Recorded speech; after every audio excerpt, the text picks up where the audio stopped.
So today I'm going to talk about the emotional body and joy. And I want to make joy, my intention for this video is that I want to convey that joy is not a platitude or good advice, right? Good spiritual advice, like, oh, the whole point of everything we want is joy, so just get to the joy, right? Our mental body says, yeah, I see that's true, but right, often the mental body needs a reason, right? More proof. It is so used to planning and strategizing and consuming and achieving that it takes away the importance of joy, which belongs to another part of us, right? So if our mental body, right, our solar plexus, which is the mental body, it likes to, right, in its highest expression, it is, the mind is being used to understand the world, to learn, to act, to take inspired thoughts and contemplate them, to create, right? To create something, to appreciate and study systems in the world, to enhance the world of science or whatever arena is important to you. That's the highest expression of the mental body, right? It receives inspiration from the crown, and then, right, it might contemplate or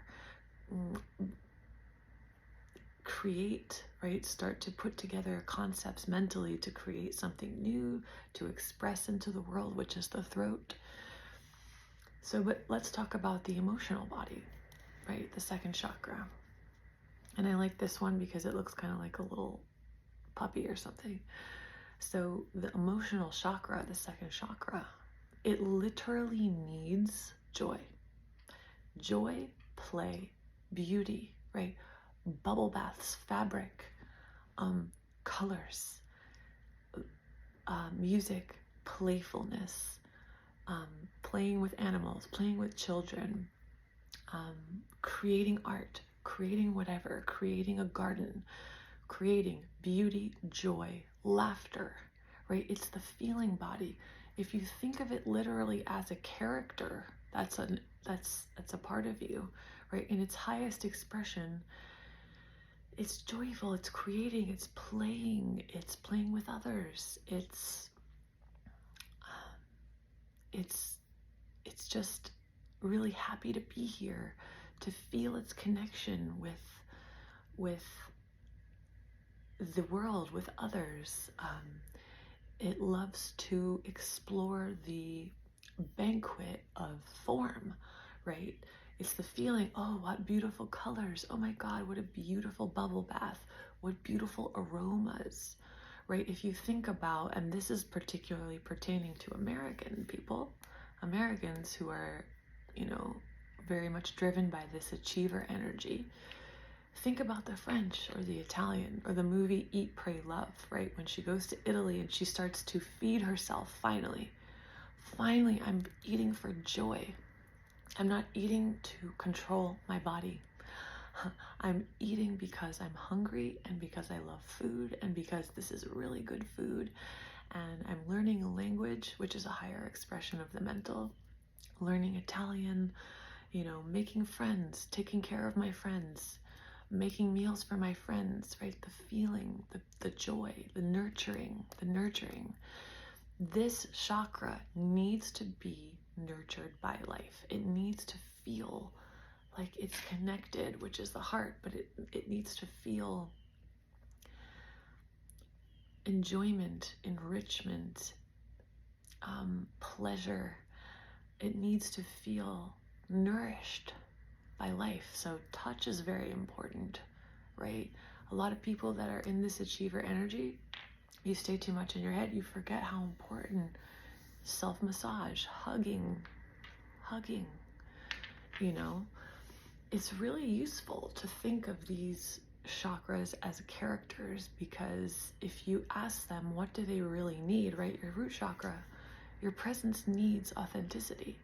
So if you're wearing masks, and if you're wearing, if you're dancing through life, if you are calculating, who do I need to be for her? Who do I need to be for him? Calculating. What's happening to this one, right? It's gonna cry out when the emotional body revs up, creates rage. A lot of it has to do with, because this character needs play. This character needs to have fun. This character needs to enjoy life, right? So if you look at a population like the French people, and this is a generalization, so forgive me if this doesn't, I know this is not going to apply across the board, but in my experience of travel and observing and living in Miami, where all of my friends are from different countries, one of the things that I've noticed about the French and the Italian, and even my family in Spain, a little bit less so with them, but they understand the importance of pleasure. They understand it, right? They dress up, right? When I was in France last summer, I did not see people in workout clothes, right? Workout clothes, which is functional, which is not a bad thing, but they were dressed up, right? It's like dressing up for life. And a woman just going outside to push her baby stroller, was wearing a beautiful dress. The men were in linen, matching outfits. And it's like they were saying, life is beautiful. Like, I want to show up like that too. Beauty is a part of the second chakra, right? A big part of my life, I've realized, as much as I appreciate this whole time of COVID and getting to be back at home a lot and really being able to live in very comfortable clothes and not show up as much, getting a break from all the masks, right? All the masks and all of the things that we were doing that we didn't really want to do. One of the things I've realized is dressing up sometimes, putting makeup on sometimes, doing my hair sometimes. Like, this is something for the emotional chakra. This is something for the second chakra, beauty. Self-care, baths and self-massage. It's literally a need. It's not something that you should just, and I don't want to say should, but it's not something to just, you're listening to the world of wellness and say, yeah, you need to do self-care. Think of it as a literal essential part of what this needs. This requires joy, being, unfolding, pleasure, right? Like just feeling the warmth of the sun, smelling the fragrant air, putting your feet in water. These are not platitudes. These are essentials for a part of you that, when it is neglected, it creates a lot of chaos. Have you noticed? Right? Have you noticed that when you're feeling, if you're stuck in a negative emotion, like let's say for me, like humiliation, right? That was the theme of my childhood. To avoid humiliation, I would go into achievement, right? To go into perfection, right? To go into pushing my energy, pushing myself around, because this one's saying like, oh, I'm stuck in a horrible feeling. Now it starts to build a relationship with this one. It starts to be the slave driver. Go do what I want so that I can feel safe, so that I can feel, right? So that I can feel happy, so that I can feel relaxed, so that I can feel secure, so that I can feel like, like I don't have to compare myself to anyone anymore, right? It starts to recruit the solar plexus, the mental body. So the mental body starts racing. Okay, what can we do? What can we do to make her happy? Right? So the quickest and the simplest antidote to this fractured relationship, which eventually can become a battle, and often does, the antidote is, okay, this is a part of me that requires nourishment. It requires physical touch. And it's okay if you don't have somebody, if you don't have an intimate relationship in your life, just grounding your energy with loving touch. If you breathe into, right? If you breathe into from your higher self, into the root, and feel the energy spinning in the root, and then bring it up into the heart, and then exhale it through the hands, right? You start to channel your own higher self's healing energy into your hands and place it on your body, right? No matter what your situation, you have resources to medicinally address, like, the imbalances in all of your chakras. So touch, beauty, right? How can you bring more beauty into your life? How can you wear things that make you feel beautiful? Not because you need to have it from the external, but because it's an enhancement. It's something that we have 5 senses. Let's enjoy them. This one needs that. It needs it. And granted, some people are more airy or more fiery or more watery than others. I happen to be a very watery person. So it's really important for me to enjoy the emotional qualities of form, right? The beauty of the fabric, the smell of the food.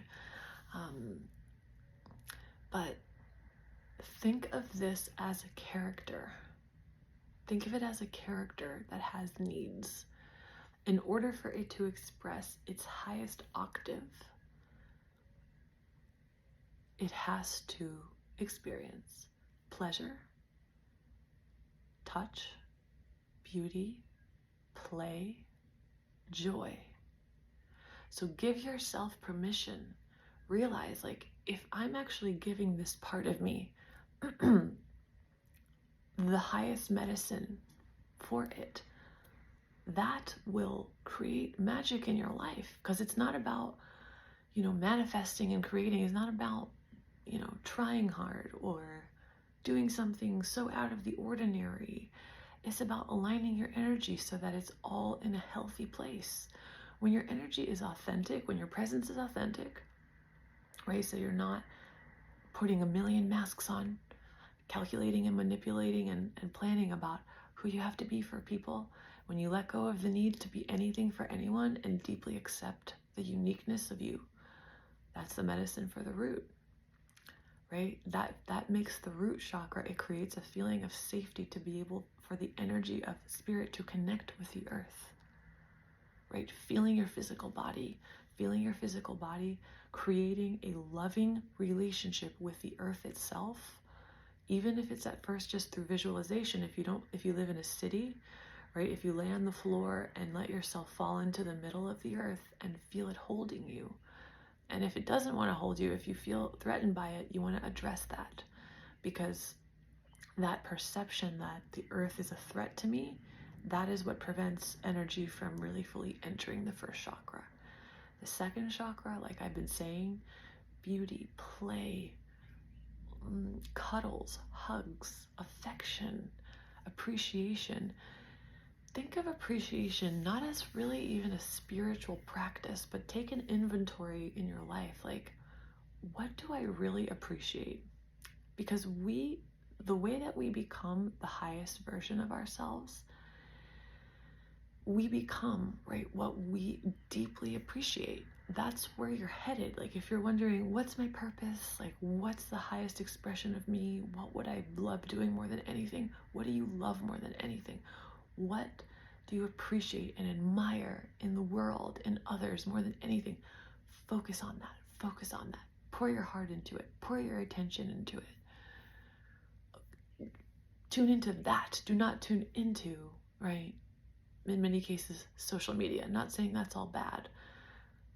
Have such a respect for yourself that you will only consume information that enhances the process of you expanding into the highest version of you. And highest doesn't mean superior or that right now is not good enough. It means, like, what would bring me the most joy?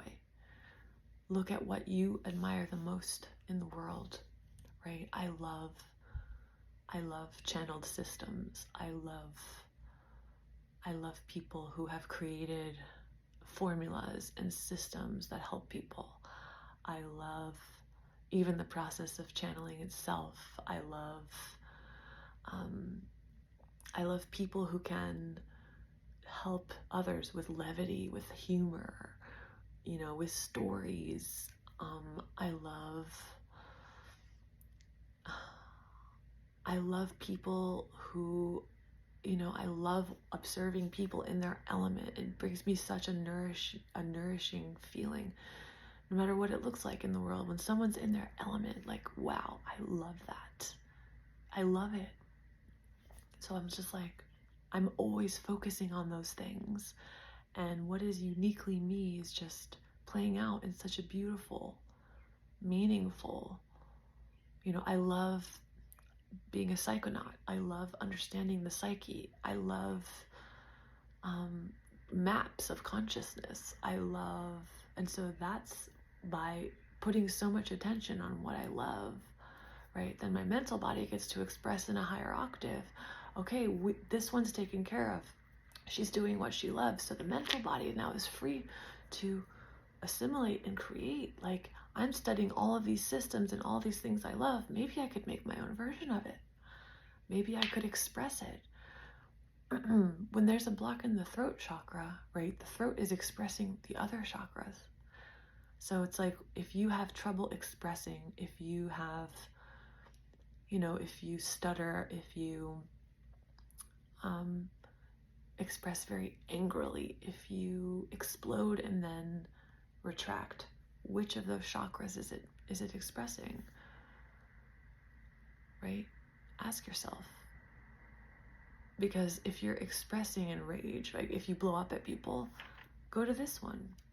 Go to the second chakra. Like, what do you need? Often what it needs is joy. Joy is an essential mineral that is required for your system to work in harmony, period. It's not something, right? The mental body wants to make it a chore. Okay, how can I be joyful today? That's what the spiritual people say. Like, no. And it's not even about being joy so that we can get what we want, right? It's not because the essence of what we want is joy. It's like, joy is literally a non-negotiable part of a healthy system. So when it all gets put together, right? The authenticity, the joy, the play, the creativity, the love, the clear expression, the visionary, the inspiration, when all those are working together, your life automatically sorts itself out. So I hope I've conveyed the importance of joy, right?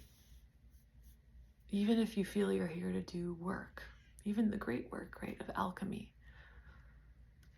if you're not doing it in a way that feels joyful to you, and I've experienced this, right? A lot of people are talking about Pluto and Aquarius, and part of that being rapid identity shifts. Like, I've noticed, as much as I love deep subconscious alchemy, I'm also feeling this wave of appreciation of sound and music and singing and channeling music, something that I've never really done before. So I'm still doing the great work in my own way, in the way that makes me happy. Because if it doesn't make me happy, it is not of the greatest service, period. But this is not about being, it's not about being of service to others. It's about creating harmony. It's about creating internal harmony. And because the universe is holographic, right? The more harmonious you are, the more in dialogue and respect you are of your own self, the more you will see that reflected automatically in the external world. So I hope this helps, and I hope you have a beautiful day.